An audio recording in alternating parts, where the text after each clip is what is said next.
Hello, everyone, and welcome back to Sports Break, the podcast. I am super excited to have Thayer Lavielle today joining me on the podcast. She is the Executive Vice President of The Collective, which is the women's division of Wasserman.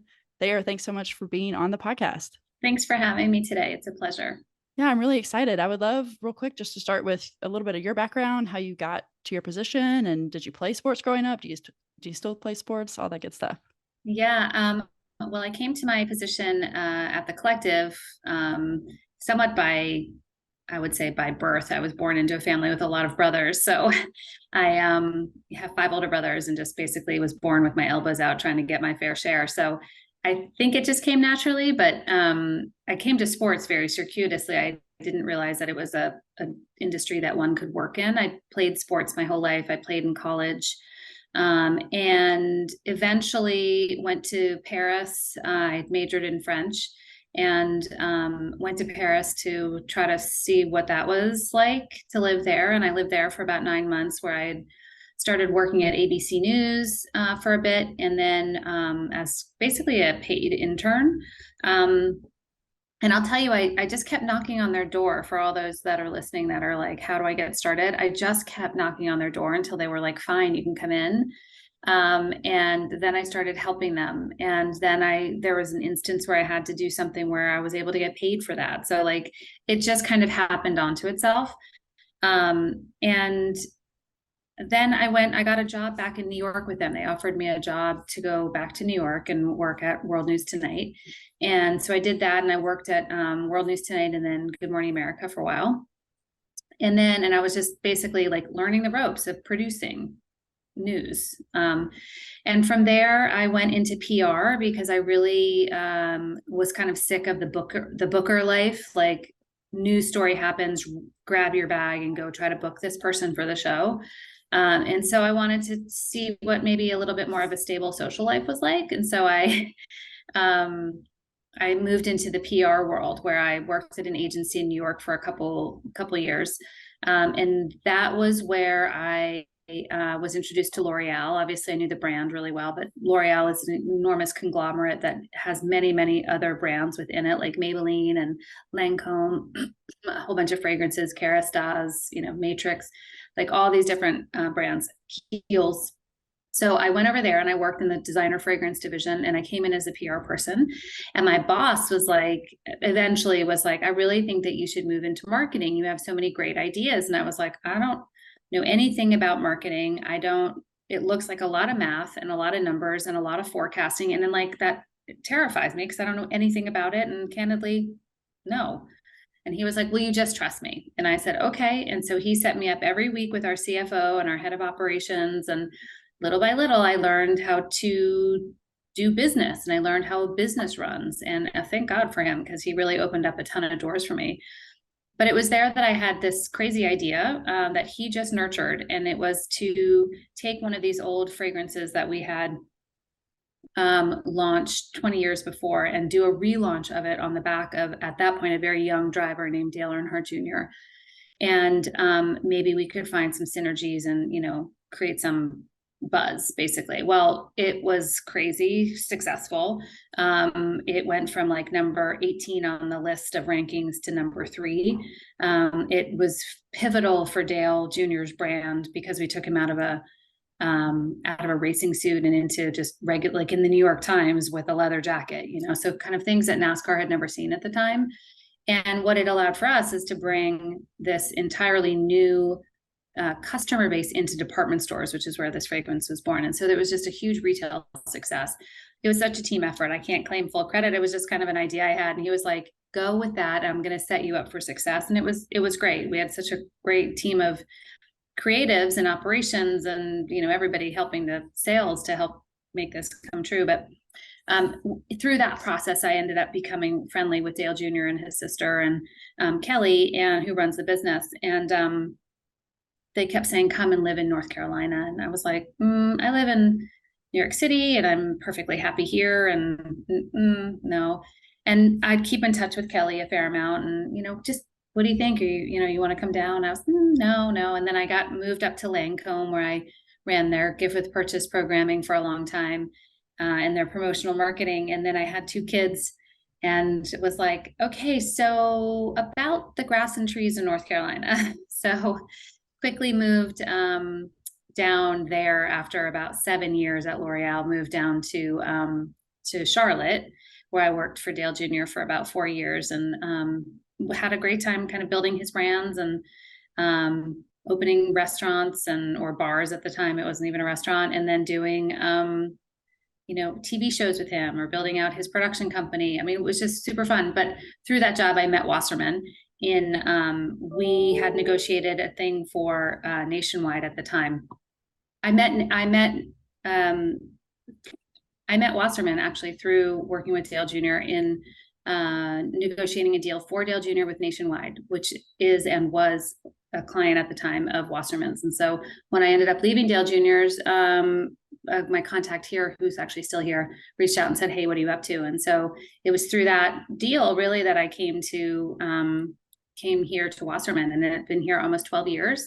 And I've done all sorts of different things from across our brands and properties group, working with brand clients, to working in our corporate division, doing new business and opening our office in China, and then working in talent, being the COO of a couple divisions, which really led to the creation of the collective, whereby we wanted to create something that was more intentional around the fighting for gender equity, because we should be doing that. We represent an incredible amount of women athletes and now artists, and we have, at the time, we had something like 11 of our brands were run by CMOs who were women. So it's like we need to be more intentional here, and so that's where we are. That's where we started.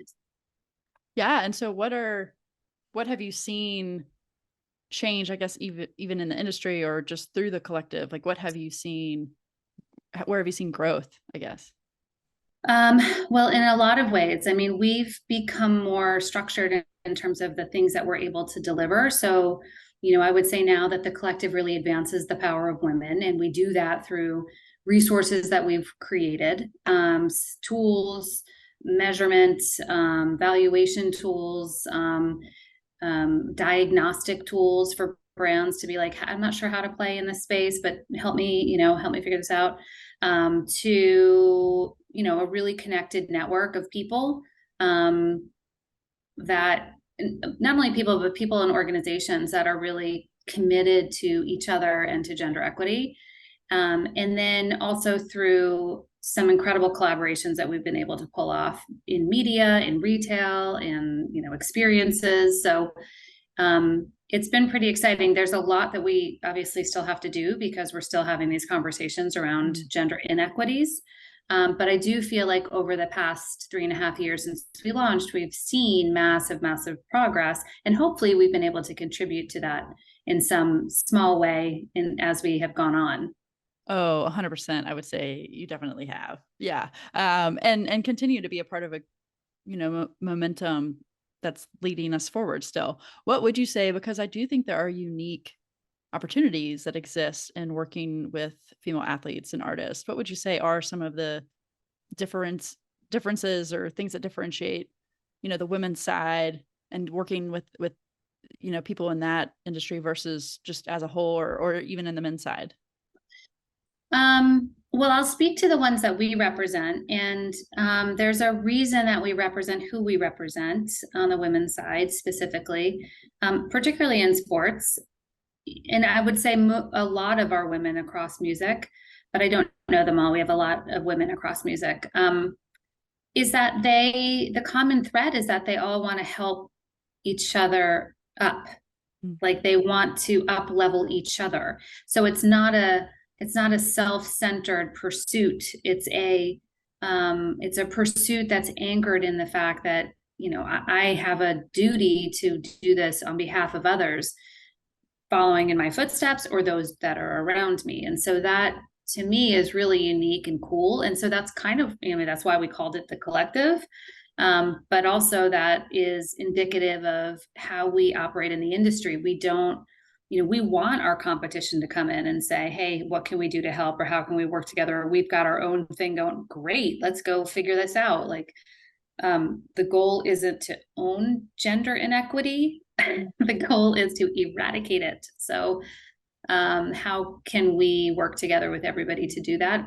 Talent is such a great way to do that because they have individual engagements. Their profile, so many women's profiles have grown over the past couple of years, in large part because of the pandemic. Unfortunately, it's a side effect of us having to stay home and look at our phones all day. We've gotten to know a lot of people in ways that we may never have known before. And so all of a sudden, these women who may have been unknown, all of a sudden it's like, oh wait, you're interesting and you're incredibly talented at what you do. And wait, you have a whole audience that I didn't even know about, and that's how you work out. And all of these different storylines that came out of that have now bolstered more interest and more viewership and more attendance and all the great kind of accolades that they're getting now, which is fun. Absolutely. And I think you're right. I think the women's sports industry is everyone help everyone grow. We just are trying to take up more space, right? So the more the merrier kind of thing. And Right. how can I help you? Yeah, I love that. And I think too, it's such a unique opportunity for companies and brands to get involved. I just think that the dollar goes a lot further right now in women's sports because there's so much growth to do. So Well, it's exciting. it's definitely, we feel like where the puck is going. And from an, economy, sports economy standpoint, because it's just uncharted territory in many ways.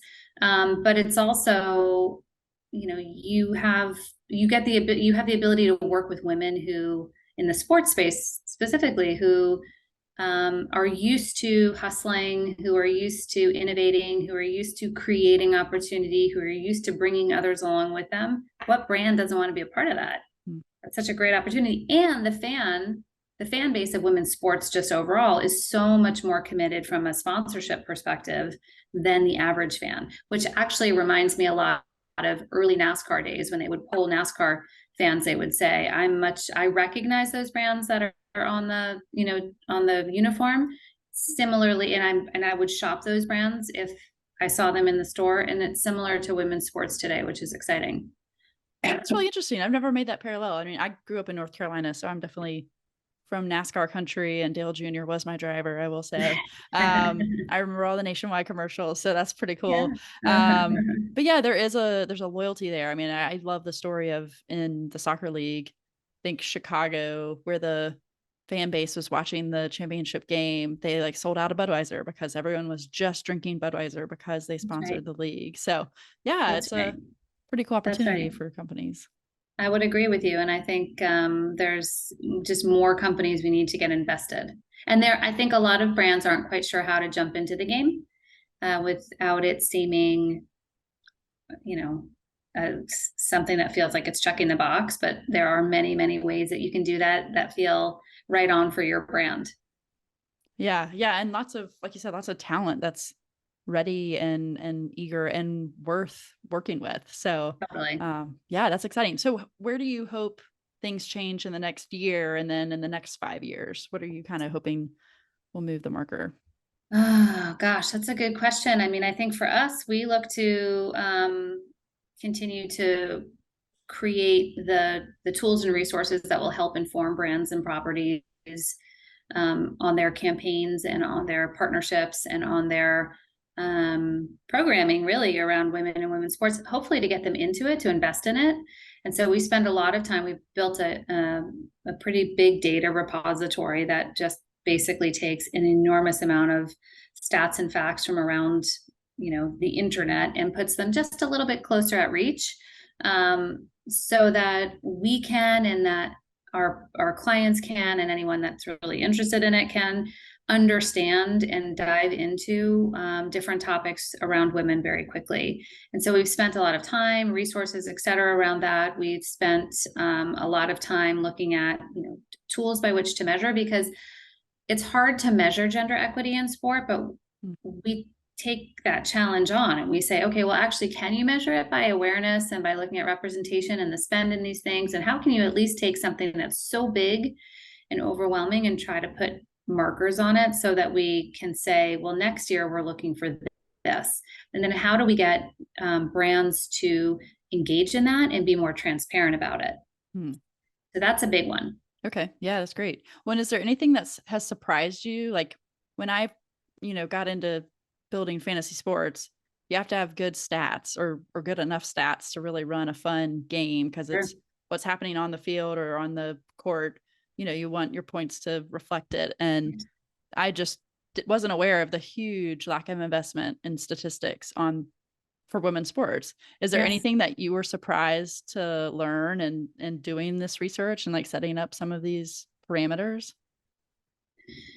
I think it's that how little research there is, or how little study there is of these things. And Mm, it's men's sports feels like a well-worn path in many ways because they've had sometimes 50, 75 years, 100 years of runway ahead of whatever the women's equivalent mm, is.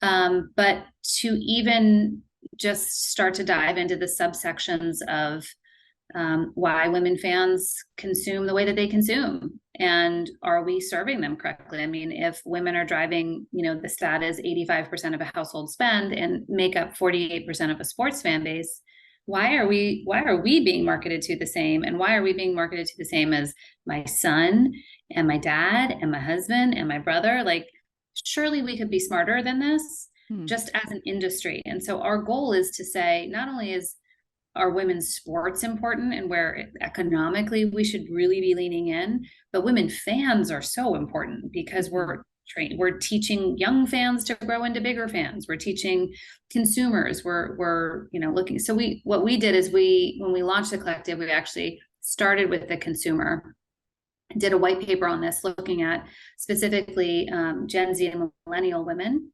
and thinking about how do they differ from Gen X and boomers, but specifically what drives them. And it's because they're very different. They were particularly Gen Z is natively born on their phone. They want what they want, what they want it.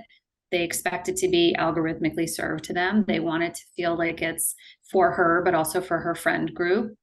But they also want it to feel like it's on purpose, and they also want it to feel like it's going to save the world. And the brand might be like, I'm just trying to sell, mayonnaise or whatever. And so that becomes a really hard thing to figure out, right? And thank God there are lots of great creative and advertising agencies who can help on that, but it becomes tricky. mm, And so we started there with, first, who is she as a consumer and as a fan and all of that. And then we bridge into many other iterations of that. We also started a think tank of, well, we're now up to like 21 schools. Globally, because we have a lot of other incredible professors from around the world mm, who are just diving into women's issues in the intersection of sport and entertainment. And it could be the intersection of all of that with sexuality or race or HR or leadership or whatever it is. And so we should have all of that too. So long answer to your question is, shocked that there's just so little data. And mm. so that's why we created this repository, is to make sure that we don't lose any of it, that we're like, oh yeah, that's really smart, put that over here too. So Yeah, it's no, really, it's like a shoe closet that just keeps on growing. that's awesome. That is Yeah, awesome. That someone, yeah, starting to take notice and yeah, keep it somewhere. That's awesome. that's right. What are you looking forward to in 2023? Any fun projects or any initiatives that you guys are doing at the collective? Yeah, thanks. We have a lot to look forward to. We have a lot of great client work that we do. We work with a bunch of really incredible brands, and helping guide them. And we look forward to, I think, building on the work that we're doing there to do more with other brands and properties, to help them start to create and tell a value story against properties. So we believe, I mean, we are known as an agency for our valuation methodology anyway. And we believe that there's a different way to look at women's sports. So it's not the same, Mm, because otherwise they'll never get ahead. You can't just compare it apples to apples. So because of the myriad of factors. So that's one thing, is really telling this value story across women's sports and how to position those for really the best success financially. And from an investment perspective, we are really diving into who I would call them our consumers, but not really, because we don't sell anything. Who's in our network, and how does that differ from college students to senior executives to everything in between, to our employees, and how do we best service them, and provide insight and education and community and connections for them. So we're really building out some cool programming there. And yeah, I mean, and then I think in the collaboration space, we have a bunch of different really cool, collabs that we're going to do. We started a marketplace for women athletes to sell their own memorabilia and collectibles. And so we look to, expand that and drive that to be a little bit bigger than it is today. So a lot of really interesting stuff. That is awesome. That's very, very cool. Yeah. Well, yeah. So how could, if brands are listening, if athletes are listening, if, just people who, yeah, want to go to the marketplace, where can folks find more information? At wearethecollective.com. Perfect. We will put that in the show notes. So definitely check that out, click on Perfect. that and get more information. You got time for a couple of rapid fire questions real quick? I do. I hope I don't choke though. Okay. No. Okay. So we'll start a little easy, maybe. Favorite Gatorade flavor or Powerade flavor if you're a Powerade drinker. Gatorade. And I'm going to say, I don't know what the flavor is, but it's the red one. Okay, nice. I think fruit punch, maybe. Yeah, I think that's right. I think that's right. That's my fave. All right. Favorite sports teams, if you're allowed to pick. I don't know. Well, I am a person that could never work for any other teams than those in New England because I was Okay. raised a good New England sports fan. So I'm going to pick any of those. There you go. And Awesome. and oddly enough, I actually root for the French national men's soccer team because my husband Oh, is French. But I do root for our USA team in the okay. women's Well, side. this will air after the fact, but you have an exciting weekend ahead. The We final is do. coming up. Yeah, that's We do. awesome. We do. What is your favorite sports memory, either as a fan or playing? Gosh, there are a lot of them. I mean, um, as a player, as a player, I played ice hockey in college, Awesome. and we ended up suing our school because we were a club team. We ended up suing our school for under Title IX for varsity status, and we ended up winning. Cool. But only years after I graduated, and so when we filed the suit, there was a senior who was the lead plaintiff, and then she had hand selected a bunch of us, and we were freshmen at the time that it was first filed. It then, because of the court system, it took so long that when it finally got to the judge said, well, these people are graduating anyway, and so we're going to dismiss it. Well, our lawyers then refiled under class action, and we ended up winning a couple of years later. That was kind of a big deal. So I was psyched about that. Yeah. So that's kind of a good personal memory. But as a fan, there are tons. I mean, to be able to see the Patriots in live and in person win a Super Bowl was amazing to see, Wow. particularly against the Seahawks in Phoenix. Like that was an unbelievable game. So, and then I am a devoted soccer mom and dance mom to my kids. So I spend a lot of time cheering those events on, and those are always my favorites. Oh, that's awesome. That's really Yeah. cool. Well, and then last question is if you could get free tickets for life for any sporting event, you get them every time it happens. So it could be every 4 years, like World Cup or Olympics, or every year with like the WNBA finals or something. What are you getting free tickets for life for? Gosh, I have to pick. Yeah. I'm gonna say World Cup. Okay. Yeah, we've got the fever and we've been in it for years and years with my kids. So I would be down for that. Although I would also be down for some WNBA and WSL. Yeah, women's hockey, like any of those too. Awesome. I Yeah. mean, Just going to those all games of are them. so electric. Yeah, they're so Yeah. fun. Definitely. Definitely. Well, thank you again so much for coming on and chatting with us about what you do. And please know you are making a difference. And it's just an exciting time to be a part of women's sports and the sports industry. And like I said, we'll put that link in the show notes. Wearethecollective.com, correct? Yes. Yep. Awesome. So everyone check that out. And thanks again, Thayer, for your time. Thank you, Ashley.